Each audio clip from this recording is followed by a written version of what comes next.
হয়, মই বৰ্তমান উপস্থিত আছোঁ নামনি মাজুলী বৰদোৱাত আৰু ইয়াত এখন চৰকাৰী মহাবিদ্যালয়ৰ নিৰ্মাণ কাম চলি আছে আৰু ইয়াত দেখা পোৱা গৈছে যে এই ঘৰটো আচলতে এপ্ৰিল মাহৰ ভিতৰত তেওঁলোকে চৰকাৰী পক্ষক চমজাই দিয়াৰ কথা আছে। কিন্তু এই মুহূৰ্তত আপোনালোকক এখন ছবি দেখাব বিচাৰিছোঁ যে প্ৰতিটো ঘৰৰ প্ৰতিখন দেৱালে আচলতে যিসমূহ দেৱাল আছে চব চিৰাল ফাট দিছে আৰু ইয়াতে দেখা পোৱা গৈছে যে আমি ঠিকাদাৰী প্ৰতিষ্ঠানৰ লগত যি নিৰ্মাণ কৰি আছে ৰাজশেখৰ কনষ্ট্ৰাকশ্যন, তেওঁলোকৰ মহৰীৰ লগত কথা পাতিছিল। তেওঁলোকে কৈছে যে ৰং কৰাৰ পিছত ঘৰটো দেখিবলৈ ধুনীয়া হোৱাৰ কাৰণে মুখ লাগিছে, অসমীয়া ভাষাত মুখ লাগিছে আৰু এই মুখ লগাৰ কাৰণে এই ৱালসমূহ ফাট মেলিছে বুলি তেওঁলোকে উল্লেখ কৰিছে। আচলতে বিজ্ঞান প্ৰযুক্তিবিদ্যাৰ যুগত আচলতে যি সময়ত মানুহ মহাকাশলৈ গৈছে সেই সময়ত আচলতে যি ধৰণৰ কথা তেওঁলোকে উল্লেখ কৰিছে আচলতে মুখ লগা বা এই ঘৰটো নিৰ্মাণ অৱস্থাতে যে গোটেই প্ৰতিখন ৱালতে যি চিৰাল ফাট দিছে আৰু এই চিৰাল ফাটক লৈ আচলতে তেওঁলোকে যি অদ্ভুত যুক্তি দাঙি ধৰিছে আৰু ইয়াক লৈ আচলতে মাজত তীব্ৰ প্ৰতিক্ৰিয়া সৃষ্টি হৈছে। আৰু মোৰ লগতে আমাৰ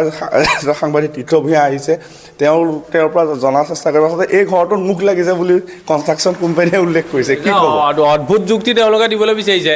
যিটো সময় চেৰেনা উইলিয়ামছে 9 মাহ ধৰি মহাকাশত থাকি আহিছে আৰু যিটো সময় একবিংশ শতিকাত যিটো বিজ্ঞানৰ জয়ময় অৱস্থা, এইটো এই সময়তো আচলতে এটা বিজ্ঞানসন্মতভাৱে বনোৱা এটা কনষ্ট্ৰাকশ্যন, যিটো য'ত মানে লোকনিৰ্মাণ গৃহ বিভাগ জড়িত হৈ আছে। অসম চৰকাৰৰ এটা সপোনৰ প্ৰকল্প যে নামনি মাজুলীৰ পিছপৰা অঞ্চলৰ বাবে এটা শৈক্ষিক বিপ্লৱ আনিবৰ কাৰণে সৰ্বানন্দ সোণোৱালে এই প্ৰকল্প আৰম্ভ কৰিছিলে আৰু প্ৰাক্তন মুখ্যমন্ত্ৰী সৰ্বানন্দ সোণোৱালে এই প্ৰকল্পটো প্ৰথমতে 18 কোটি টকা তেওঁলোক ইয়ালৈ অনুদান আগবঢ়াইছিলে। পৰৱৰ্তী সময়ত 33 কোটি টকা ইয়ালৈ আগবঢ়ালে আৰু 33 কোটি টকীয়া এটা প্ৰকল্প তেওঁলোকে কাম আৰম্ভ কৰিছে। কাম কৰি শেষ হৈছে এপ্ৰিল মাহতে চমজাই দিয়া কথা চৰকাৰক। এপ্ৰিল মাহতে চমজাই দিয়াৰ পূৰ্বে দেখিবলৈ পোৱা গৈছে ৱালবোৰ মেটুৱা বেকা বেকি, বিম আৰু ৱালত বৃহৎ ফাট আৰু তেওঁলোকক সোধোতে তেওঁলোকে কৈছে ইয়াৰ পৰা কোনো কাৰোবাৰ নজৰ লাগিলে আমি বেজালি আনি ইয়াক নজৰ আঁতৰাব লাগিব, তেতিয়াহে আচলতে এই বিল্ডিংটো ভাল হ'ব। এনেকুৱা ধৰণৰ অদ্ভুত অযুক্তিকৰ কথা আচলতে কৈ পেলাই পতিয়ন নিয়াবলৈ চেষ্টা কৰিছে, যিটো পতিয়ন যোৱা কোনো ধৰণৰ কথাই নাহে।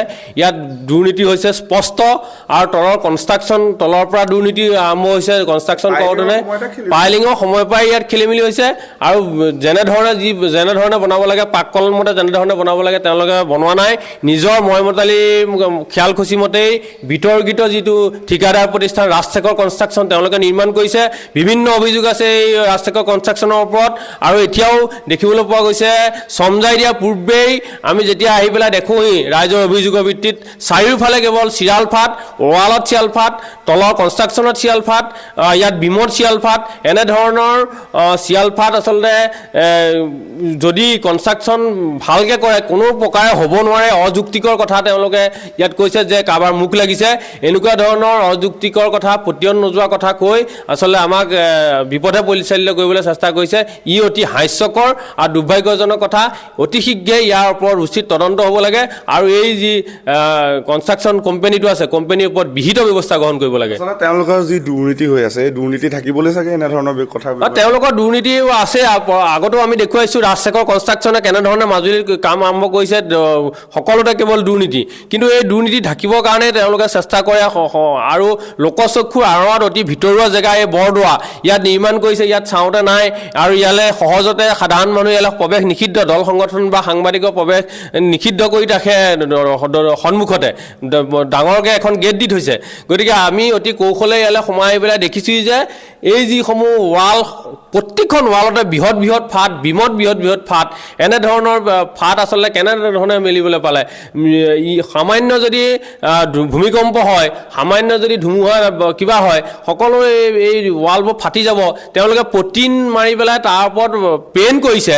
পটিন মাৰি পেইণ্ট কৰাৰ পিছতো সেই ফাটবোৰ আকৌ ওলাই পৰিছে, জিলিকি পৰিছে বৃহৎ ফাটবোৰ। তেওঁলোকে ঢাকিবলৈ বৃথা চেষ্টা কৰিছে, যিটো তেওঁলোকৰ সেই চেষ্টা সফল হোৱা নাই। তেওঁলোকৰ সেই ফাটবোৰ ওলাই পৰিছে গোটেই ঘৰটোতে বৃহৎ ফাট। যিকোনো সময়তে এই বিল্ডিংটো ভাগি যোৱাৰ আচলতে সম্ভাৱনা অতি প্ৰকট। আধুনিক মাজুলী নিৰ্মাণ কৰাৰ ক্ষেত্ৰত আচলতে সৰ্বানন্দ সোণোৱালে যেনেধৰণৰ ব্যৱস্থা গ্ৰহণ কৰিছিলে এইটো এটা তাৰ মাজত এটা উল্লেখযোগ্য প্ৰকল্প আছে। সৰ্বানন্দ সোণোৱালে প্ৰত্যেকটো ক্ষেত্ৰতে তেওঁলোকে তেওঁ অৱদান কৰে। সাংস্কৃতিক ক্ষেত্ৰতে ক্ষেত্ৰতে হওক বা তেওঁলোকে শৈক্ষিক ক্ষেত্ৰতে হওক, এতিয়া আমি বাকী মাজুলী আন্তঃগাঁথনি উন্নয়নৰ ক্ষেত্ৰত নকওঁৱেই, ৰাস্তা ঘাট সেইখিনিতো তেওঁ উন্নয়ন কৰিলেই, ক্ৰীড়া ক্ষেত্ৰতো বৃহৎ তেওঁলোক অনুদান আগবঢ়ালে 100 কোটি টকাৰো অধিক, আৰু সমান্তৰালভাৱে ক'ব লাগিব এই যি শৈক্ষিক ক্ষেত্ৰক চৰকাৰী এখন কলেজ, তাকো নামনি মাজুলী অতি ভিতৰুৱা বৰদোৱা অঞ্চলত ইয়াত প্ৰতিষ্ঠা কৰি নামনি মাজুলী অঞ্চলৰ যিসমূহ পিছপৰা ছাত্ৰ ছাত্ৰী আছে সেইসকলে যাতে ইয়াতেই উচ্চ শিক্ষা গ্ৰহণ কৰিব পাৰে, বৈপ্লৱিক পৰিৱৰ্তন আনিবৰ কাৰণে তেওঁ শৈক্ষিক ক্ষেত্ৰখনত চেষ্টা কৰিছিলে। তেওঁ ইয়ালৈ আহি এই যি প্ৰকল্প শুভাৰম্ভ কৰিছিলেহি, এই প্ৰকল্পৰ কাম ৰাজশেখৰ কনষ্ট্ৰাকশ্যনক তেওঁলোকক দায়িত্ব দিয়া হৈছিলে। ৰাজশেখৰ কনষ্ট্ৰাকশ্যনে যেনেধৰণে নিৰ্মাণ কৰিব লাগিছিলে, সপোনৰ সৰ্বানন্দৰ প্ৰকল্পটি যেনেধৰণে আচলতে চৰকাৰক উপহাৰ দিব লাগিছিলে, তাৰ ক্ষেত্ৰত আচলতে তেওঁলোকে সম্পূৰ্ণৰূপে বিফল হ'ল, আৰু এই সৰ্বানন্দ সোণোৱালৰ যি সপোনৰ প্ৰকল্পত তেওঁলোকে চেঁচা পানী ঢালিলে। এয়া আছিলে আচলতে তেখেতৰ মন্তব্য, আৰু দেখা পোৱা গৈছে যে গোটেই প্ৰকল্পটোত আচলতে দুৰ্নীতি আশ্ৰয় কৰিছে। ইয়াৰ পৰা আচলতে এই প্ৰকল্পটো নিৰ্মাণকাৰী প্ৰতিষ্ঠানটোৰ ওপৰত আচলতে চৰকাৰে বিহিত ব্যৱস্থা গ্ৰহণ কৰিব লাগে, আৰু ইয়াতে আচলতে যেনেধৰণে এই প্ৰকল্প নিৰ্মাণ হৈ আছে, এই সম্পূৰ্ণ প্ৰকল্পৰ তদন্তৰ দায়িত্ব বিহিত বিভাগৰ ব্যৱস্থা গ্ৰহণ কৰিব লাগে।